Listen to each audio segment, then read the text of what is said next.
चिकमगलुरु में ओवरटेक करने की गर्ज से 2 कारों का एक्सीडेंट हो गया। दोनों ही कारें तसादुम के झटके से पलट गईं। इस खौफनाक हादसे का मंजर सीसीटीवी में कैद हो गया है। ये हादसा मुदिगेरे तालुक़े के जेनू बैलू गांव के करीब पेश आया।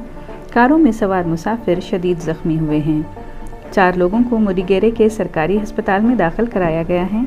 कारें जेनू बैलू से बेंगलुरु जा रही थीं।